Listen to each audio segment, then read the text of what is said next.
C'est un plaisir pour nous de débuter cette nouvelle semaine à votre compagnie. Nous sommes heureux bien sûr de vous compter nombreux branchés sur Web Info Télévision pour justement comprendre mieux l'actualité avec les décryptages que nous faisons. Alors, nous venons de commencer cette semaine avec beaucoup de polémiques bien sûr qui alimentent une fois de plus les réseaux sociaux pour rester à ce niveau avec la 50e session de l'Assemblée parlementaire francophone tenue à Paris.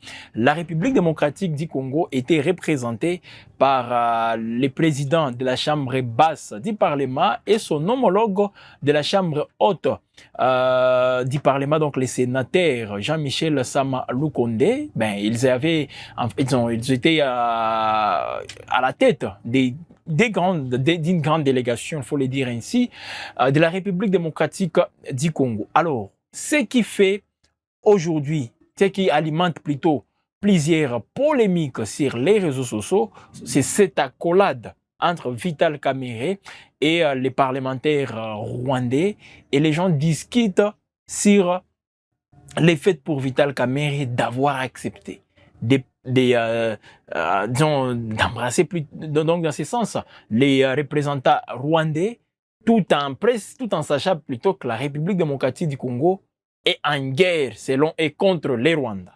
Alors il faut aussi apporter un éclaircissement, il faut analyser, il faut décrypter cet acte de Vital Kamerhe, lui qui est toujours président de l'Assemblée nationale en République démocratique du Congo. Et dans son discours, qu'est-ce qu'il a dit? Parce qu'on va d'abord rester dans les discours et puis critiquer si dans son discours il y a là où il y a des dérapages ou pas. Et puis on va aussi entrer dans l'esprit de ceux-là qui estiment que Vital Kamerhe a mal fait de faire cette accolade aux parlementaires rwandais. Et ils l'ont fait tout simplement après leur discours. Alors, dans son discours, qu'est-ce qu'il a dit? Vital Kamerhe, le président de l'Assemblée nationale en République démocratique du Congo, lors de la 50e session de l'Assemblée parlementaire francophone tenue à Paris, comme vous le savez. Vital Kamerhe a précisé: la RDC et le Rwanda sont condamnés par l'histoire et la géographie à vivre en bonne entente. La RDC est prête à faire la paix avec son voisin, le Rwanda. Les femmes, qui sont les premières victimes de la guerre, sont prêtes à pardonner, mais sans écarter la justice. Face à l'agression rwandaise en RDC, le président de l'Assemblée nationale, Vital Kamerhe, a en outre insisté sur le respect strict de la souveraineté et l'intégrité de la République démocratique du Congo. Alors, posons-nous des questions. Dans tout ce que Kamerhe a dit, quel est ce Congolais qui n'est pas d'accord avec ça? Il dit tout d'abord, la RDC et les Rwandais sont condamnés par l'histoire et la géographie à vivre en bonne attente. On est des voisins. Normalement, les deux voisins doivent vivre en toute harmonie, doivent vivre en bonne attente, comme des voisins. Donc, la RDC et les Rwandais sont condamnés sur cet aspect-là. Et c'est l'histoire qui nous condamne à les faire, mais également la géographie. On ne peut jamais déplacer les frontières congolaises, ou les frontières rwando-congolaises, on ne peut pas les déplacer. On ne peut pas prendre les Rwandais et les mettre dans un autre continent, ou loin de la République démocratique du Congo. Sur le plan géographique, c'est impossible. Voilà pourquoi il parle bien sûr de cette condamnation pour les deux pays de vivre ensemble, en toute harmonie. Donc, on a cette obligation. Voilà pourquoi nous assistons à tous ces processus pour permettre à ce qu'un climat d'attente, un climat de convivialité puisse régner entre les deux pays, la RDC et le Rwanda. Les histoires là, je ne sais pas, beaucoup plus où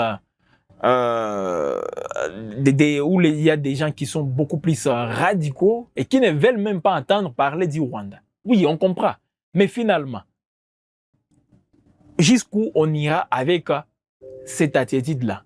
Jusqu'où? Donc, à un certain moment, il faut taire toutes ces tensions et surtout s'attaquer aux causes profondes pour éviter à ce que les choses se reproduisent. Et si on ne les fait pas, on sera toujours en train de connaître les mêmes conséquences.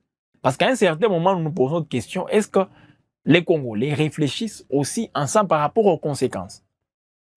Peut-être ceux-là qui sont à l'est du pays vivent ou subissent beaucoup plus toutes ces conséquences. Peut-être ceux-là qui sont à l'ouest sont un tout petit peu, je peux dire, épargnés.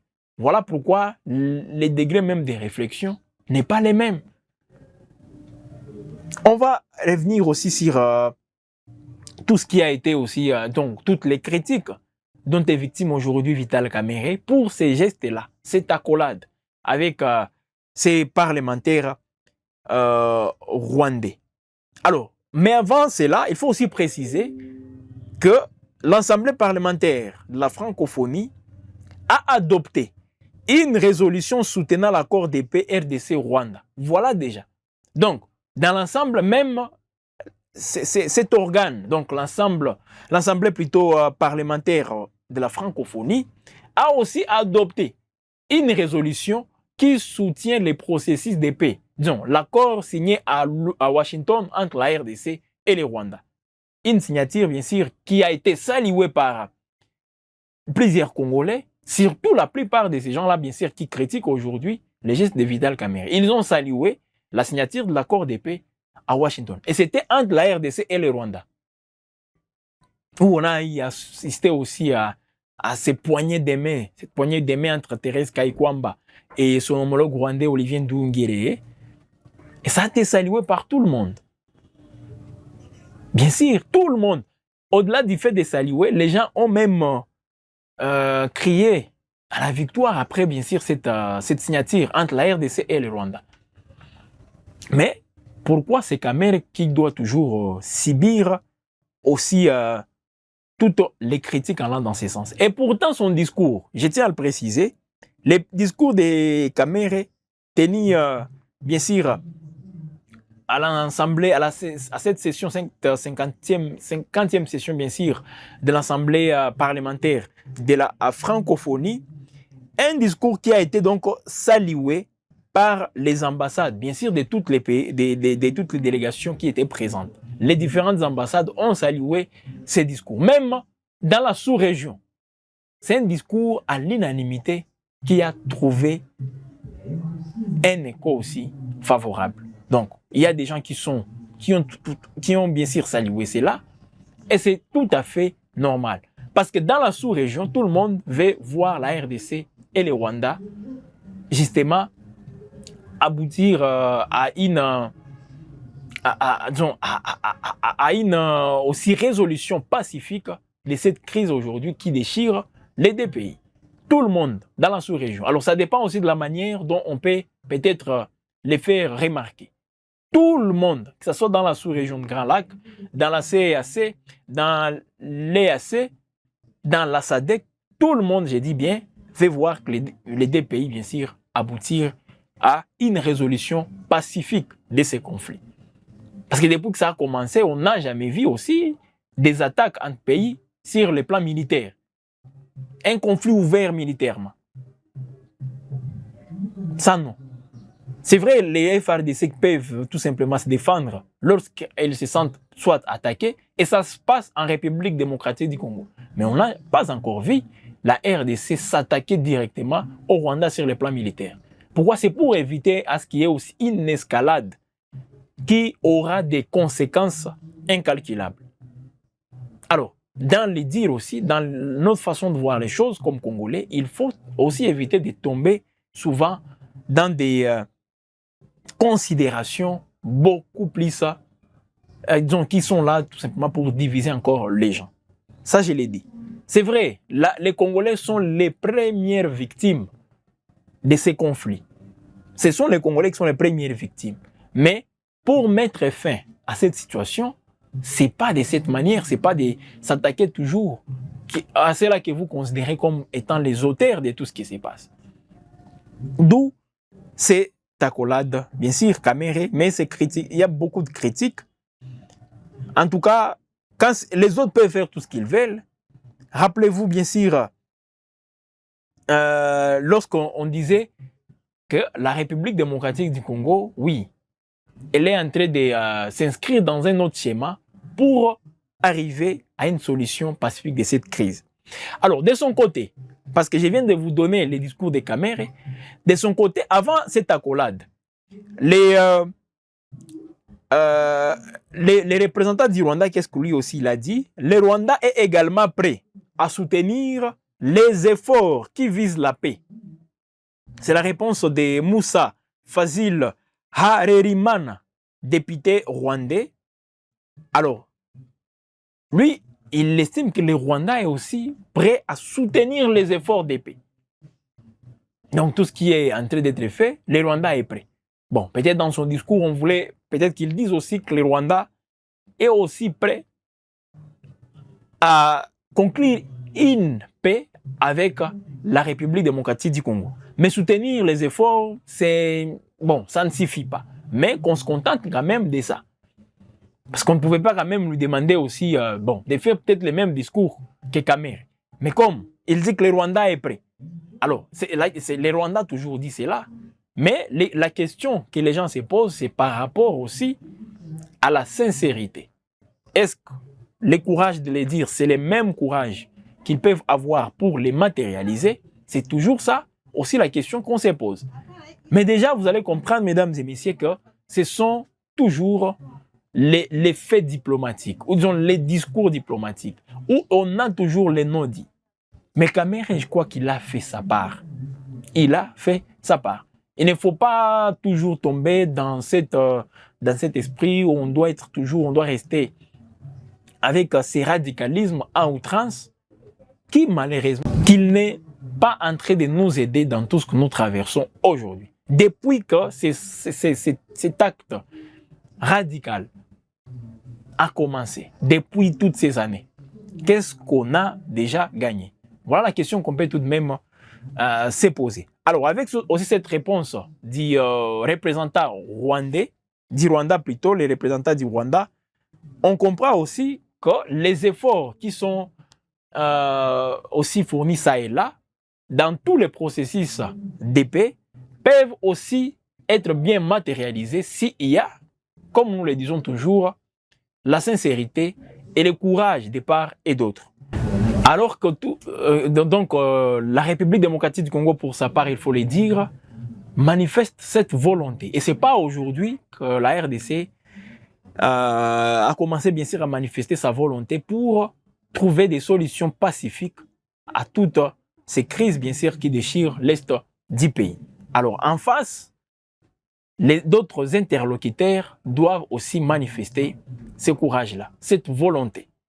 C'est très important de les préciser. Voilà, mesdames et messieurs, donc il y a des polémiques toujours qui enflamment aussi les réseaux sociaux par rapport à ces gestes de Vital Kamere vis-à-vis de son homologue du Rwanda, les représentants du Rwanda à cette 50e session de l'Assemblée parlementaire de la francophonie tenue à Paris, en France. Alors la RDC avec toutes ces délégations, il y avait les Bati Lukwebo, le professeur André Mbata, mais également l'ambassadeur de la RDC en France, Émile Ngoï Kassongo. Donc c'était toute une délégation de la RDC présente à cette 50e session de l'APF. Alors, sur terrain, il y a aussi des choses qui fâchent les Congolais. Et là, c'est l'affaire, disons, le phénomène EDF. Imaginez, dans moins d'une semaine, 66 civils ont été tués dans les territoires d'Irumu, mais également à Beni, par les EDF. Mais on n'assiste même pas à des messages allant dans le sens, bien sûr, des condamnés, ou soit d'adresser les condoléances à toutes ces victimes. Aucun message officiel ou même d'un acteur politique aussi influent. Aucun message. Alors, une opinion pense que on est en train de minimiser les conflits ou disons les attaques des EDF. C'est que les EDF sont en train de faire, tout en précisant aussi que la République démocratique du Congo est en train de mener les opérations conjointes avec les Ougandais pour traquer, neutraliser les EDF qui sont en République démocratique du Congo depuis les années 80.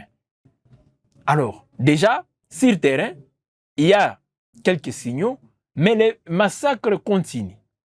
Je rappelle aussi que ces massacres datent de 2014. Bon, avec l'ampleur qu'ils ont, c'est depuis 2014 que les EDF massacrent les Congolais à Beni, Lubero, actuellement aussi dans la province de l'Ituri. Alors, 66 personnes tuées par les EDF, mais on ne condamne même pas. Alors, je m'imagine si c'était peut-être l'AFC M23 qui était à la base de tous ces massacres, avec un bilan pareil, on allait assister à des condamnations, même des rapports de plusieurs organisations au niveau international. L'un des mois, bien sûr, c'est fait, ou disons, l'attitude des condamnés, ou disons, d'épargner tout ce qui est fait aussi dans les zones sous contrôle de l'AFC M23. Mais quand il y a aussi des massacres, des grandes envergures, aussi comme ça se passe à Beni, comme ça se passe à Irumu, mais également à Lubero, ayons le même courage de condamner, de dénoncer tout ce qui se passe aussi. Parce que ce sont des vies humaines qui sont perdues. Donc il ne faut pas, d'une part, vous avez une forte détermination lorsqu'il s'agit de condamner les massacres qui sont perpétrés par, selon vous, par l'AFC M23 dans les zones qu'il contrôle. Mais lorsqu'il s'agit bien sûr d'autres zones, les EDF, vous n'avez même pas un regard braqué sur ce qui se passe là-bas. Donc, à un certain moment, on doit traiter les Congolais de la même façon, ou disons de la même manière, que ce soit des Congolais de Goma, de Bukavu, tout comme les Congolais d'Irumu, les Congolais de Beni. C'est très important aussi de les préciser. Voilà donc, mesdames et messieurs, ce qu'on avait aussi à décrypter donc, comme actualité, tout en précisant qu'on attend toujours qu'il y ait cette fumée blanche à Doha entre la RDC et la FC M23. Jusque-là, les pourparlers continuent, mais on n'en sait pas encore trop, surtout sur les conclusions. Bon, peut-être l'heure n'est pas à la conclusion de tout ce qui s'est fait pour parler des Doha, mais restons toujours optimistes.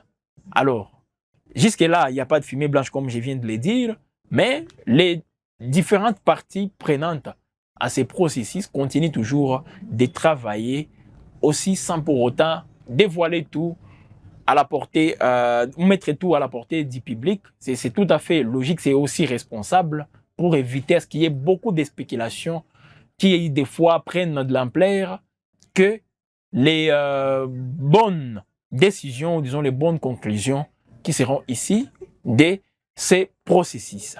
Merci, mesdames et messieurs, à vous de nous avoir suivis. Alors, on va tout simplement vous lire en commentaire, aimer, partager. N'hésitez pas aussi de vous abonner si ce n'est pas encore fait sur Web Info Télévision et sur toutes les plateformes numériques de ces médias. Vous pouvez donc vous abonner et rester toujours connecté pour être informé comme il se doit avec toutes les compréhensions que nous vous donnons, donc que nous vous facilitons bien sûr en décryptant les faits tels qu'ils sont. Merci mesdames et messieurs et bonne suite de la journée chez vous.